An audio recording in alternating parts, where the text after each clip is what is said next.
ang mga kwento ng pag-ibig, kwento ng buhay, at kwento ng pag-asa dito sa Barangay Love Stories. Love Stories. Ang tadhana ay sadyang mapaglaro at minsan ay masama din kung magbiro. Bibigyan ka nito ng sitwasyong papabor sa iyo, ngunit madalas din ang ihahain sa iyo ay mga pagsubok na dudurog sa iyong puso. Ikaw, kabarangay, masasabi mo ba na naging mabuti sa iyo ang tadhana?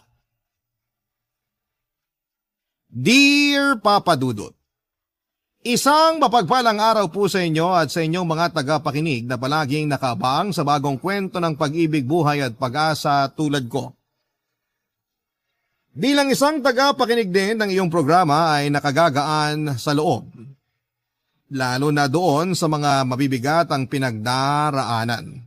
Dahil sa mga kwento ninyo ay nalaman ko na hindi pala ako nag-iisa. Napagtanto ko na ang mga pagsubok at pagkabigo sa pag-ibig ay normal na bahagi na talaga ng buhay ng isang tao. Para sa mga OFW na kagaya ko, naiibsan din ang homesickness at kalungkutan ko tuwing nakikinig sa inyong programa sa Facebook page ng Barangay LS. Sa totoo lang, Papa Dudut, ay hindi ko nga ma-imagine kung paano ako makakasurvive dito sa Brunei kung wala ang inyong programa.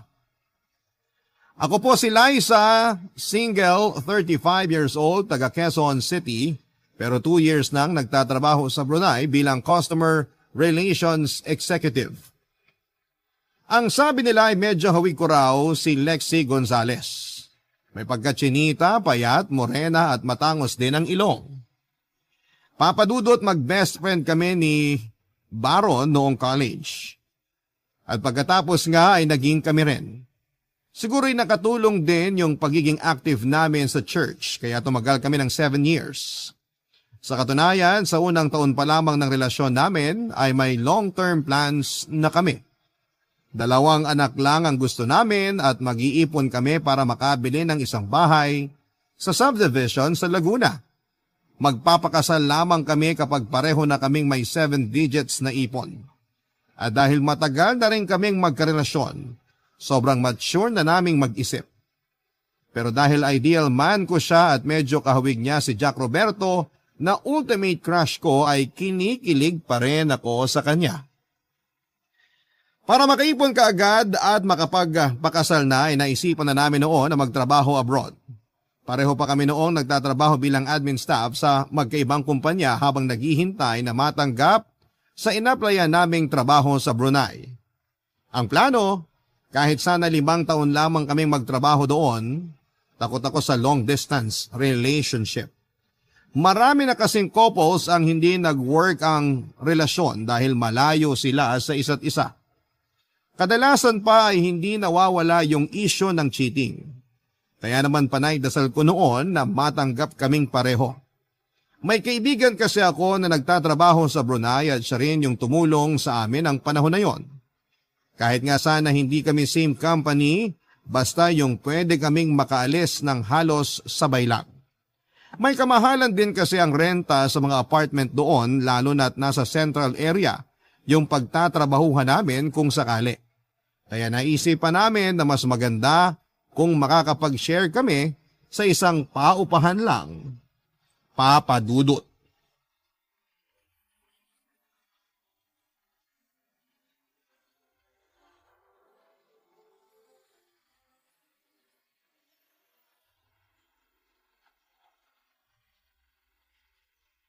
Uy, ang tagal mo naman mag-CR. Kanina pa ako nakaupo dito. Sumama kasi tiyan ko eh. Pero ngayon okay na. Paupo ko sa tabi mo ah. Kaya pala paglabas pa lang natin ng simbahan, halos tumakbo ka na ha. Ay Han, napansin ko, ang tahimik mo kanina sa simbahan. Pareho siguro tayo ng ipinagdasal. Malamang pareho nga tayo. Iisa lang naman talaga ang pinagdarasal natin eh. Pero Han, paano kung hindi ako matanggap? 2 weeks na rin yung nakalipas mula nung in-inform ka nung company mo eh. Huwag kang mawala ng pag-asa. Pero kung hindi ka man matanggap, siguro may mas magandang plano ang Diyos para sa atin. Lagi naman tayong nagdarasal. Ginawa na natin ang lahat. Kaya magtiwala na lang tayo sa plano niya. Ay, natatakot ako. Paano kung magkahiwalay tayo? Baka mamaya ipagpalit mo ako sa sultan dun. Uy! Wala siyang mapapala sa akin. Trabaho yung pakay ko ron, no? Ikaw nga, baka pag nagkahiwalay tayo, magpatukso ka agad sa iba. Bakit ko naman gagawin yun? Jackpot kaya ako sa'yo. Talo ko pa nanalo sa loto. Uy, sus, tumigil ka nga.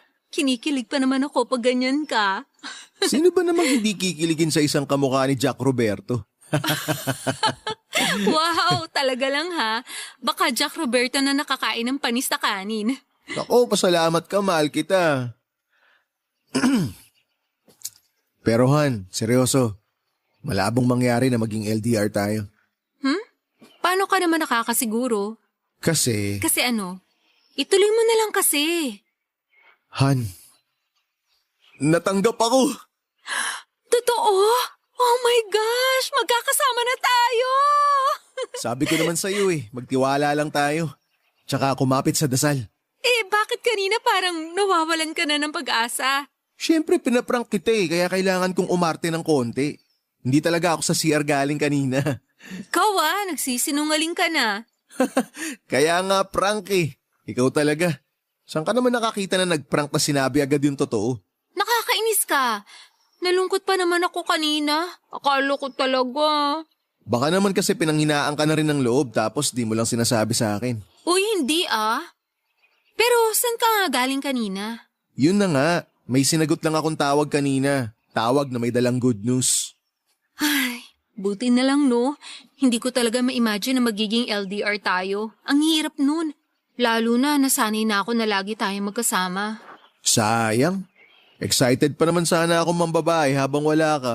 Napaka mo talaga. Hoy, bawiin mo yon. Baka magkatotoo yung sinabi mo. Sus, biro lang. Hindi magkakatotoo yun. Han naman, wala akong ibig sabihin dun. Wala daw. Pero parang gustong-gusto mo nga mambabae. Ay, alam ko na kung saan papunta tong usapan. Tigilan na natin to. Biro lang. Hindi naman ako ganun kababaw, no? Tinan mo yung mga bata, Ang saya nila, no? Excited ka na rin ba magkaanak tayo? Oo, excited na ako. Pero sundin pa rin natin yung plano. Mag-ipon muna tayo sa loob ng 5 taon. Tama. Kaya ngayong 2 na tayong makakapagtrabaho abroad. Tingin ko naman mas mabilis na tayong makakaipon nun. Oo nga, kaya kapit lang. Pagbalik natin dito sa Pilipinas, Han, makakabuo na tayo ng masayang pamilya. Pero sa ngayon, haharapin muna natin ang Brunei. Para sa 7 digits!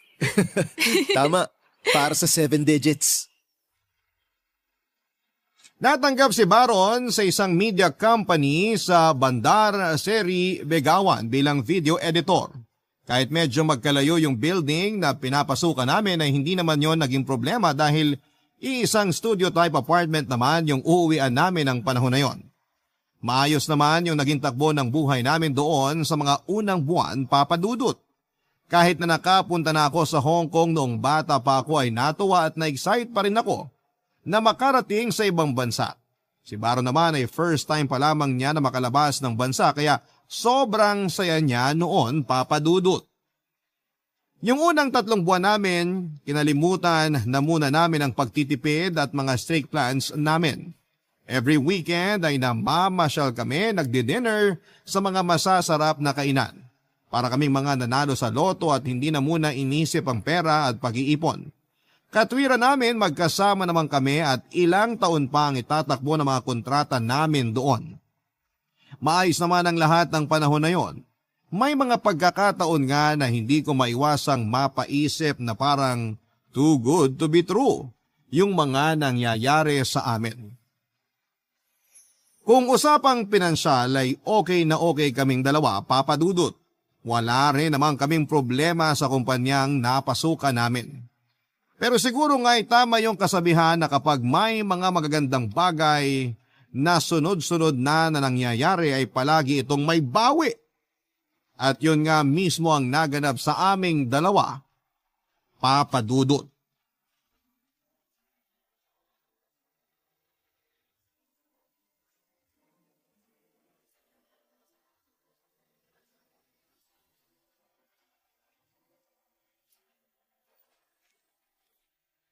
Hoy, bilisan mong kumain dyan.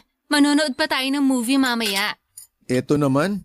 Di kaya masarap kumain kapag nagmamadali. Sa bagay. Kaso mabagal ka talagang kumain eh. Uy, ako talaga? Sino kaya yung 100 times nginunguya yung pagkain? Wag ako ah. Nga pala. Kumusta naman sa office nyo? Okay naman. Masaya. Sa inyo ba? Sakto lang. Pero pansin ko nga mukhang masaya talaga dun sa work mo ah. Halos mapunit na labi mo kakangiti eh. Marami ka na bang kaibigan sa office nyo? Konti lang mga kaibigan ko ron pero masaya pa rin. Lalo na isa naming katrabaho, si Cristel. Makatawa ka naman dyan? Yun ba yung Cristel na lagi mong nakakwento o iba pa yun? Sabi mo pa nga, retokada yun eh. Oo, siya yun. Nabanggit ko na nga pala siya sa'yo. Ang kulit kasi nun sa office eh. Medyo maloko kaya ayun, minsan nagkakasundo kami na pagtripan yung mga kasama namin sa trabaho.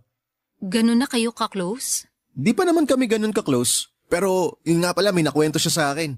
Pag yung boyfriend niya raw, humihingi ng tulong sa kanya na mag-prepare ng presentation, ginagawa niya. Pero pag siya raw ang humingi ng tulong, nagpapabayad daw yung boyfriend niya. Nakakatawa silang dalawa. Anong nakakatawa ron? Siniraan na nga niya yung boyfriend niya, tumawa ka pa. Bakit ang sungit mo? Nagsiselos ka ano? Bakit naman ako magsiselos dun sa retokadang babae na yun? Eh di nagsiselos ka nga. Ano ka ba? Huwag ka nga magselos dun. Para kang ewan. Nakakapikon na eh. Cristel, puro na lang Cristel. Umay na ako sa pangalan na yan. Wala ka bang ibang friends dun sa opisina nyo? Meron naman ako ibang friends sa opisina pero kami yung magkatabi ng workstation eh. Kaya malamang siya yung palagi ko makakausap. Ang saya nga niyang kausap eh. Uy, ano ka ba? Bakit ka nagdadabog? Han, sinasabi ko na sa'yo, wala kang dapat ikaselos sa kanya. Tsaka may boyfriend na yun. Ah, ganon. Kung wala pala siyang boyfriend, pwedeng maging kayo. Han, tama na. Hindi na nakakatuwa. Nagkwento lang naman ako eh. Tsaka hindi mo ba narinig yung sinabi ko? May boyfriend na siya. Boyfriend na palagi niyang pinapalabas na tinitake for granted siya. Boyfriend na palagi niyang sinasabi na na-develop lang siya kaya niya sinagot. Boyfriend na kulang na lang sabihin niya sa'yo, "Please Baron, ilayo mo na ako sa kanya." Seryoso ba, Liza? Magkaibigan lang kami ni Cristel. Huwag mo namang hinuhusgahan agad yung tao. Eh sino ba nagsimula? Baka nakakalimutan mo. Ikaw yung sabik na nagkukwento ng kung ano-ano sa kanya. Masama na ba magkwento ngayon? Tsaka kung selos yung punot dulo niyang ganyan mo, sinabi ko na nga kanina, di ba? Wala kang dapat na ikaselos sa kanya. Kailangan ko bang ulit-ulitin sa'yo yun para magets mo? Sana nga. Sana wala talaga akong dapat na ikaselos. Pero sa totoo lang, iba yung pakiramdam ko. Parang may something sa inyo eh. Kinukwento ko lang sa'yo yung mga kinuwento niya sa akin. Natawa ako kasi nakakatawa para sa akin yung mga kwento niya. Ang seryoso mo naman masyado. Sa susunod kasi, huwag kang magkwento na parang kinikilig ka sa tuwa. Sige nga, ano mararamdaman mo kapag nagkwento ko sa'yo tungkol sa lalaking katrabaho ko? Tapos may excite din ako magkwento. Kinikilig Tumigil pa. ka na nga. Huwag na nating ituloy yung panunood ng movie. Nakakawala ka ng gana.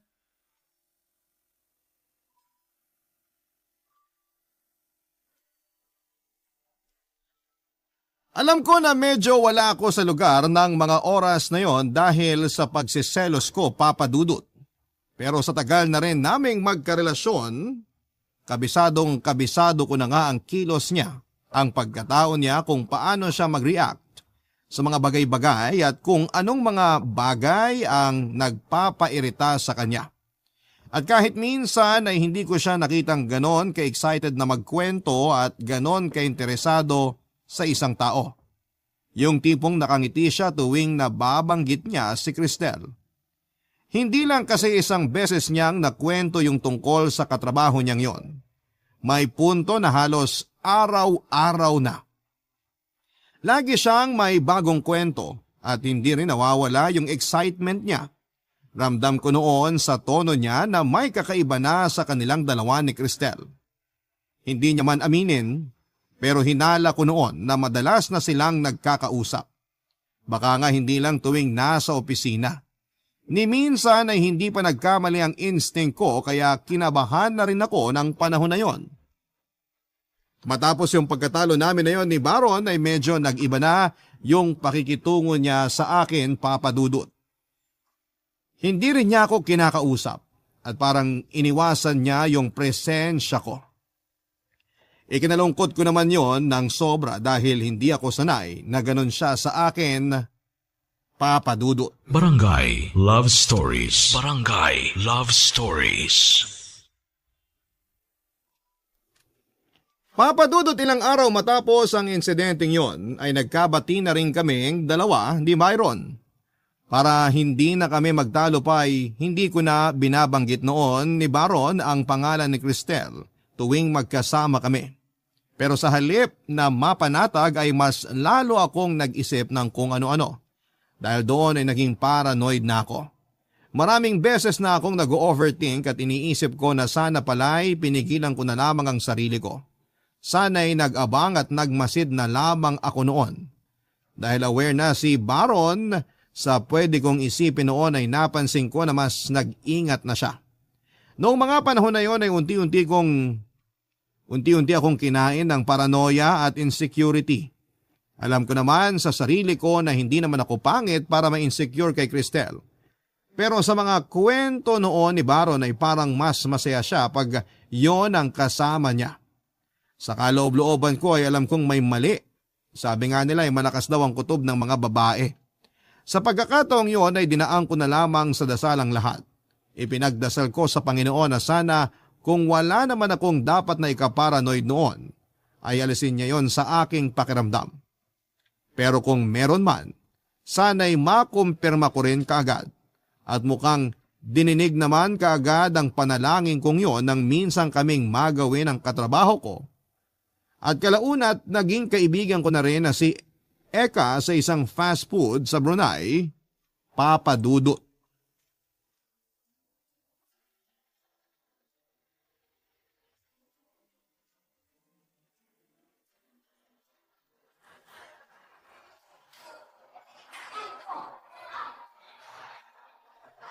Eka, mag-take out na lang tayo. Kinakabahan ako, baka malate tayo. Ang layo nitong fast food na to tapos ang haba pa ng pila. Ganito, kainin na lang natin dito ng mabilis. Sige na, kasi pangit na lasa ng dimsum mamaya pag lumamig na. Uy, teka, parang pamilyar yun ah. Parang Si Baron nga! Ha? Saan? Ayun no, nasa ikatlong table. Yung kasama ng babaeng fashionista. Nagbago ng isip ko. Dito na natin kainin yung dimsum. Sigurado ka? Pero, di mo man lang ba susugurin yung dalawang yun? Hindi. At talagang kalmado ka pa ha? Girl, paano maging ikaw? Ang tibay mo eh. Kung ako yan, baka kanina pa ako sumugod. Hindi ko ugaling mag-eskandalo. Mag-uusap kami mamaya ng kaming dalawa lang. Ganon? Ibang klase ka talaga, girl. Pero sige, support kita dyan. Iwas kahihiyan nga rin naman yon. Sinusubukan ko lang kumalma pero nagngingit-ngit na ako sa galit. Ang lakas ng loob nilang lumabas na magkasama. At ang sweet-sweet pa nila. Kung titingnan parang sila eh. Uy, mukhang magsi-CR yung babae oh. Puntahan mo na boyfriend mo. O sige, dito ka lang muna. Kakausapin ko lang siya sandali. Baron, Han? Anong ginagawa mo rito? mag-usap tayo sa labas. Yung tayong dalawa lang. Ha? Pero... Mag-uusap tayo sa labas o mag-e-eskandalo ako rito. Ay, okay, sige na. Eto na, tatayo na. Mauna ka na maglakad. Bilisan mo. Oo, nakasunod lang ako sa'yo.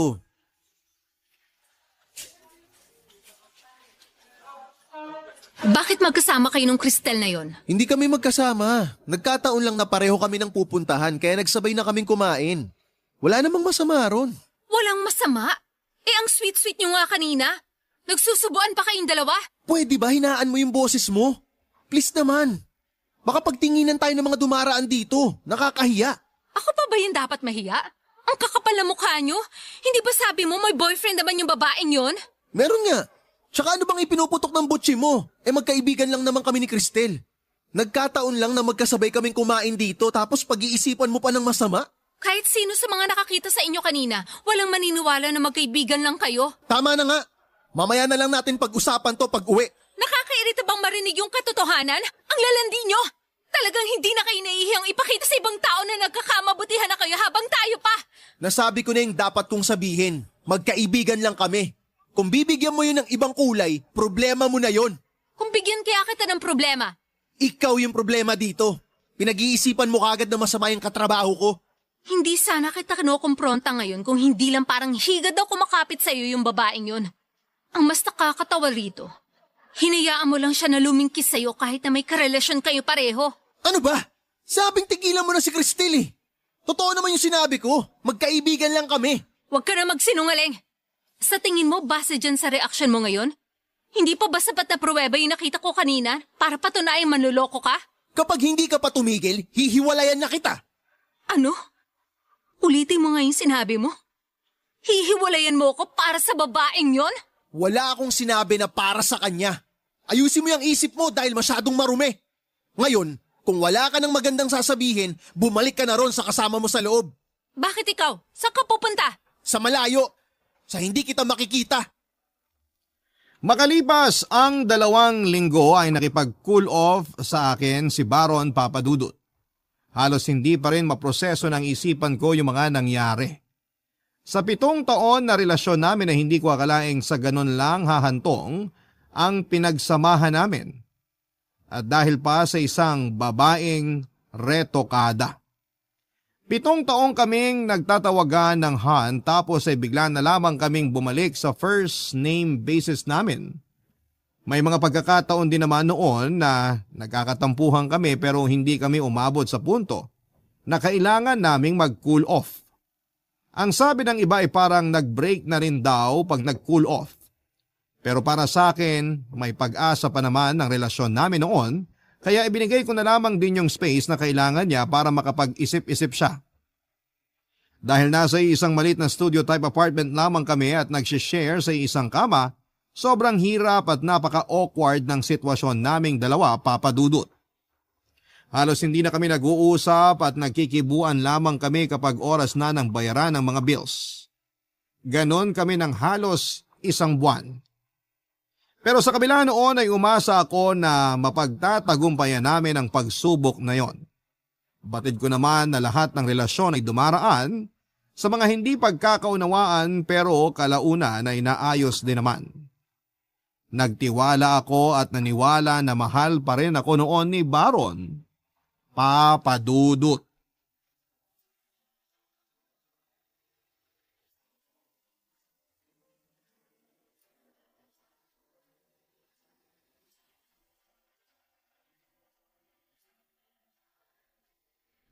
Baron, ito nga pala yung share ko sa renta nitong apartment. Okay, salamat. Pwede ba kitang makausap? Tungkol saan? Sandali, umupo ka muna. Sige. Anong pag-uusapan natin? Tungkol ba dito sa apartment? Ha? Hindi.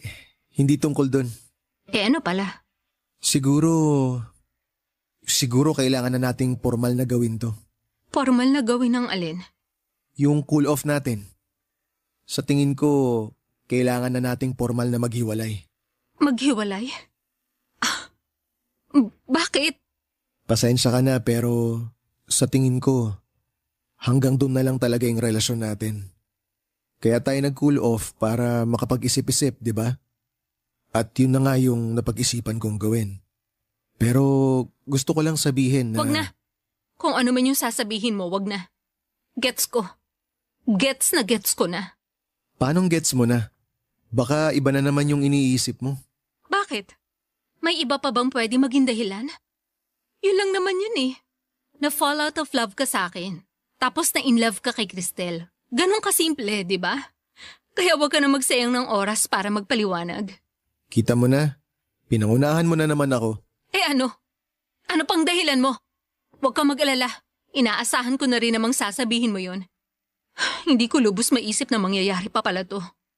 Pero sa pinapakita mo sa akin nung nag-cool off tayo, tanggap ko na. Makinig ka muna please. Hindi to tungkol kay Cristel. Ang totoo niyan, halos 1 buwan na rin kaming hindi nag-uusap dahil nga dun sa nangyari. sobrang napahiya siya at nagalit siya sa akin. Eh ano nga? Ano nga ang dahilan? Bakit ka nakikipaghiwalay sa akin? Hindi ko alam pero nung dumating tayo dito sa Brunei, parang naging malaya ako.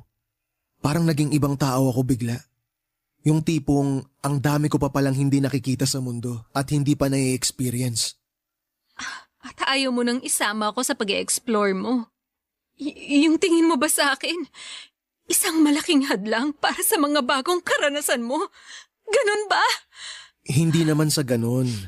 Sa totoo lang, nagilty ako sa ginawa kong pakikipaglapit kay Cristel. Hindi ko gusto na masaktan ka. Pero sa ngayon, gusto ko munang mapag-isa. Gusto ko munang maging malaya. Pwede ka pa rin naman magkaroon ng mga bagong experience kahit tayo pang dalawa. Bibigyan kita ng oras para sa sarili mo kung yun ang kailangan mo. Hindi, Liza. Sa tingin ko, mas makakabuti rin sa'yo to. Mag-enjoy muna tayo sa buhay natin na malaya tayong dalawa. At kapag dumating yung panahon na na-realize natin na mahal pa rin pala natin ang isa't isa, baka sakaling pwede pa. Buo na ba talaga yung desisyon mo? Oo. Matagal ko na rin pinag-isipan to kaya buo na yung desisyon ko. Hindi to madali para sa akin pero sige. Ibibigay ko yung kalayaan na gusto mo.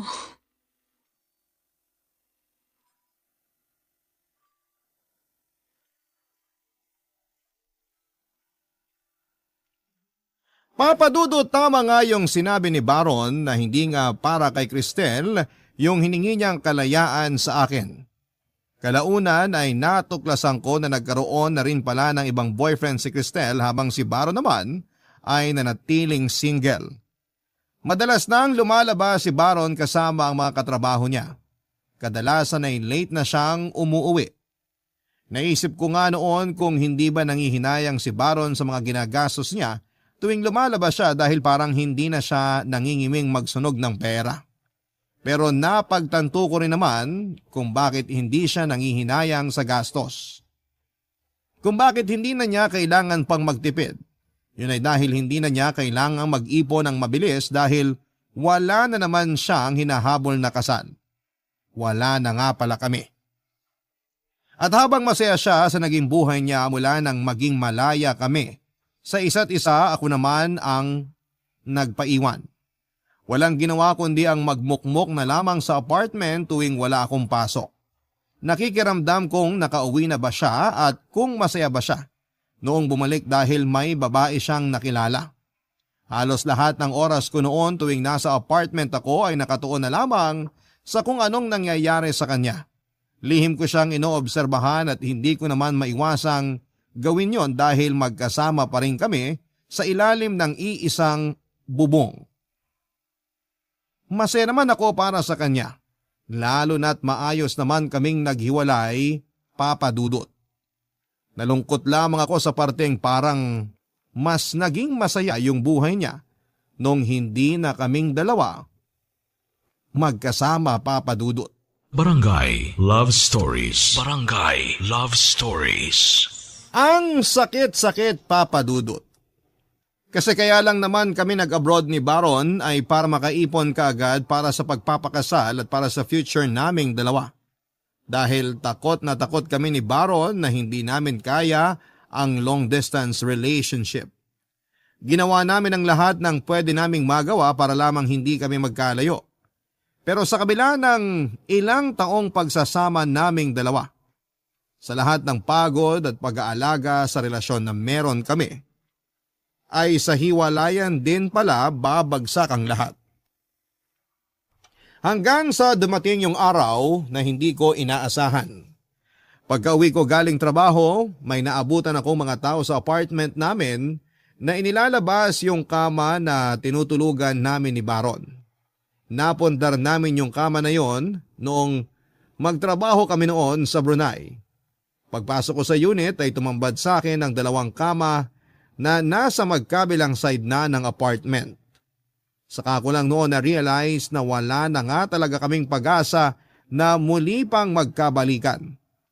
Tuluyan na ngang tinapos ni Baron ang lahat sa amin. Hindi ko na siya kinontra pa sa ginawa niyang yon dahil sa totoo lang naman ay wala na kaming dahilan pa para magtabi sa iisang kama. Sinubukan kong lumabas kasama mga kaibigan ko sa Brunei at dumating na rin ako sa punto na nakipag-date na rin sa iba, Papa Dudut. Nagbaka sakali ako noon na kapag ginawa ko yon ay mas mabilis ako makakapag-move on kay Baron. Pero hindi rin yon tumagal dahil alam ko na si Baron pa rin ang laman ng puso ko hanggang sa mga oras na yon, Papa Dudut.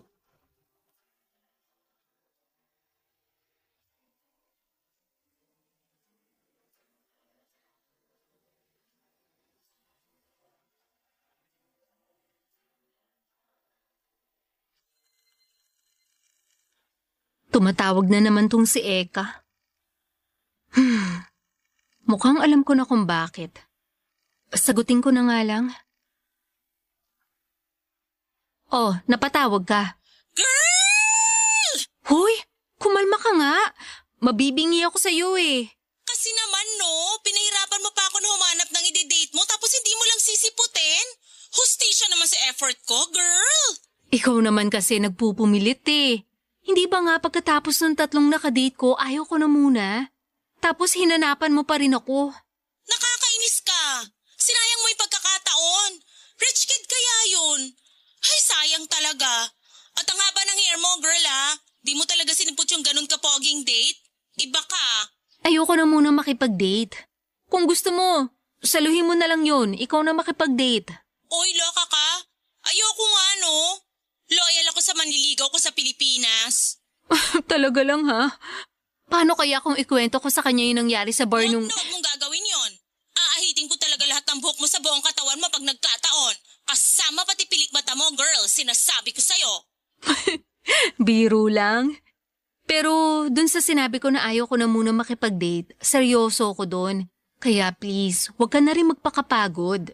Kasi naman. Ay, nako. Ginigigil mo ko eh. Kung humanap ka na lang kaya ng ibang titiran, parang pinaparusahan mo sarili mo dyan eh. Masyadong magastos pag lumipat ako, hindi ko kaya. Girl, sa laki ng sahod mo, kaya mo. Ang sabihin mo, umaasa ka pa rin na magkakabalikan kayo. Kaya ayaw mo pa rin umalis dyan. Oo na, sige na, aaminin ko na. Umaasa pa rin ako na magkakabalikan pa kami. Hanggat wala pa siyang bagong girlfriend, hindi ako mawawala ng pag-asa. Paano kung akitin mo kaya? Di ba uso naman yun sa mga pelikula? Yung magbabalik alindog tapos aakitin si lalaki para bumalik yung dating init ng pagmamahalan. Alam mo ikaw, puro kakalokohan. Kesa naman sa'yo na puro ka martiran. Gawin mo na lang yung sinabi ko. Tingnan ko lang kung di tumululaway nung baron na yun sa'yo. Magpa-cleavage ka, ganon. Alam mo, grabe ka talaga. Kulang na lang sabihin mo na maghubad ako sa harap niya eh. Nakuha mo! Nakuha mo yung pinakamadaling paraan para mapabalik siya sa'yo. Kaso, alam ko rin naman na malabong mangyari yun. Masyado ka kasing conservative. Pero sigurado ako, pag kayong dalawa lang ni Baron tuwing gabi, nung kayo pa malamang hindi mo pinaiiral yung... Huwag ka muna maingay. May naririnig ako. Ha? Bakit? Anong naririnig mo? Anong meron dyan? Naririnig ko na sinusian yung lock ng pinto. Nandito na si Baron. Sige na, Eka. Bukas na lang ulit tayo mag-usap, ha? Okay, sige. Bye. Bye! Dumating na nga ang pinaka-kinakatakutan ko sa lahat, Papa Dudut. Nagsimula na rin sa pakikipag-date si Baron. Kay Baron ko mismo nalaman na Tiffany pala ang pangalan noong babae. Ikinuwento niya sa akin na katrabaho niya ito at half Thai at half Filipino ang lahi. Sa Brunei na pinanganak at lumaki. Noong sinubukan kong i-stalk ang Facebook ng babae ay doon ko napagtanto na medyo hawig pala kami. Natawa pa nga ako noon dahil naisip ko na ang gusto lang pala ni Baron ay yung Thai version ko. Umiral na naman noon ang pagiging marupo ko at umasa ulit ng kaunti. Inisip ko noon na baka hindi pa nakaka-move on si Baron dahil ang hanap niya ay halos tulad ko lang din naman. Pero habang tumatagal, Na-realize ko na hindi na lang yon basta date-date lang dahil nakita ko na seryoso na nga si Baron kay Tiffany. Gabi-gabi kong naririnig na nag-uusap sa video call sina Baron at Tiffany dahil hindi naman kalayuan yung agwat ng kamang tinutulugan naming dalawa. Madalas ako noong nagpapanggap katulog na habang nakikinig sa usapan nila na parang pumupunit sa puso ko. Dahil doon ay natutunan kong umiyak ng tahimik habang pilit na isinisiksik sa isipan ko na malabo nang maging kami pa ni Baron. Yung tono niya kapag kausap si Tiffany ay yung lambing na mga sinasabi niya ay ganong-ganon siya sa akin noong kami pa. Kapag wala si Baron ay doon lamang ako nakakabawi ng hagulhol, Papa Dudut. Nung una'y tinatago ko pa ng concealer ang pamumugto ng aking mga mata. Hanggang sa na-realize ko na rin na wala namang pakialam sa itsura ko si Baron. Halos hindi na nga niya ako matignan. Sa 1 taon at kalahating nasa Brunei kami ay natapos yung 7 taon namin ng ganon-ganon na lamang. Mula sa pagiging magkasintahan, naging parang estranghero na lamang kami noon sa isa't isa, Papa Dudut.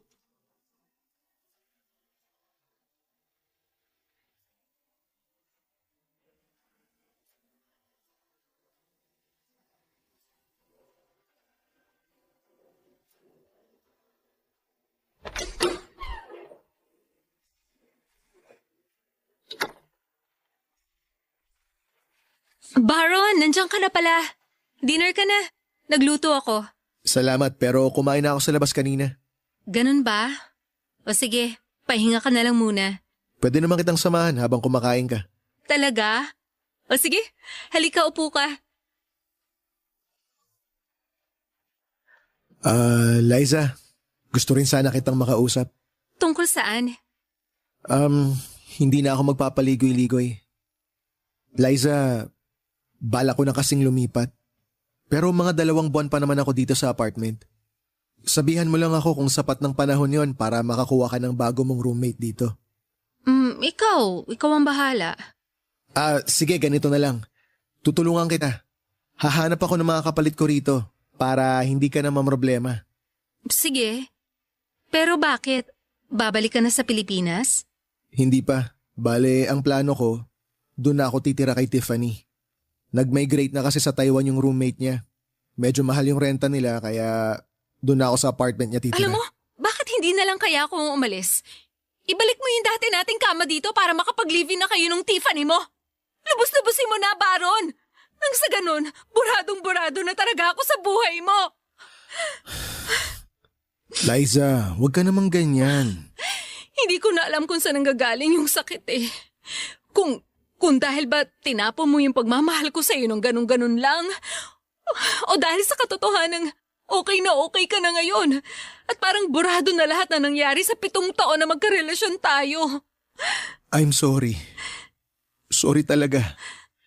Maniwala ka, hindi ko talaga sinadyang saktan ka. Minahal kita. Totoong minahal kita nung tayo pa. Alam ko. Kaya nga ang sakit-sakit ngayong hindi na.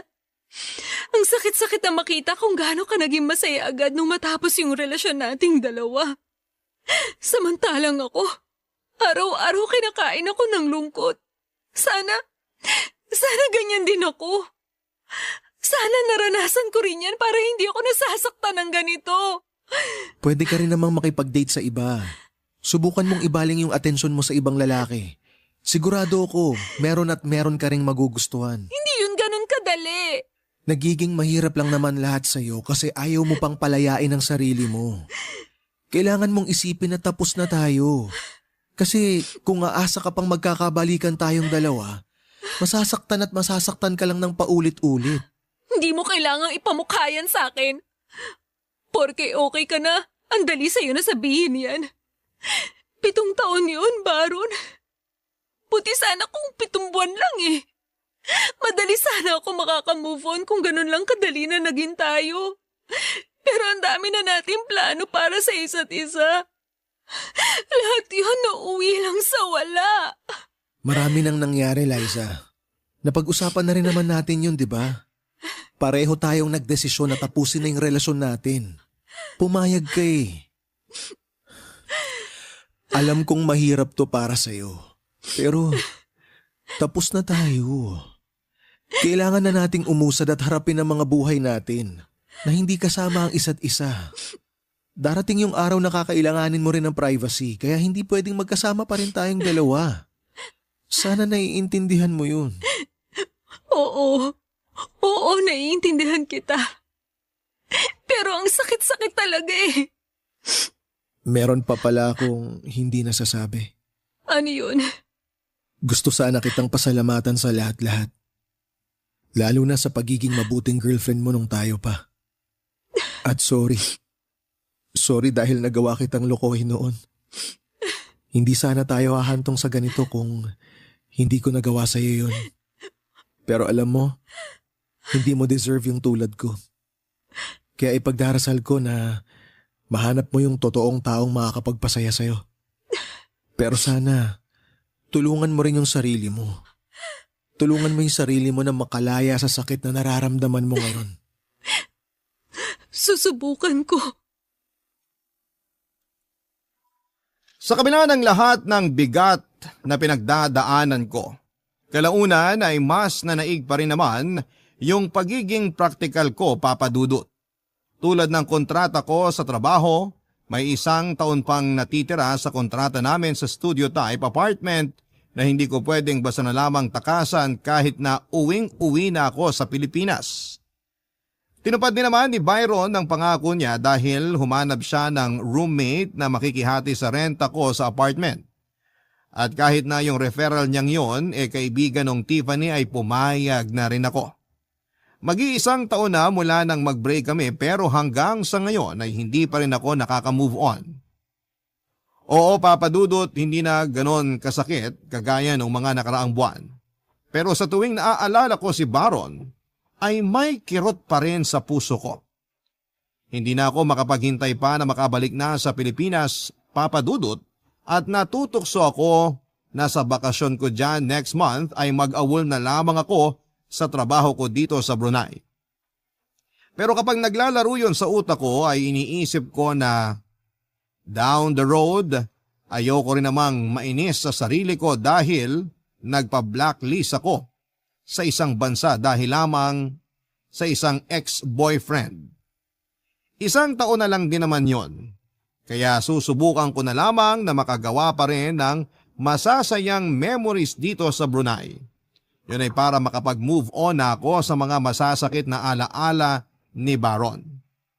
At para hindi na ako umasa na may isa pang pagkakataon para sa aming dalawa, sa tulong ng Diyos, alam kong magagawa ko yon.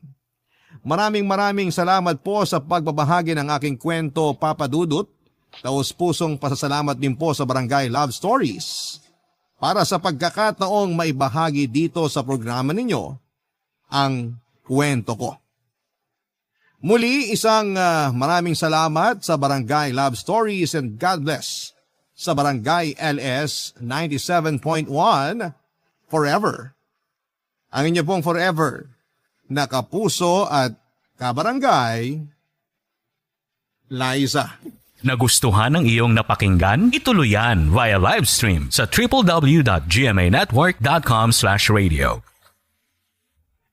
Barangay LS 97.1 Forever!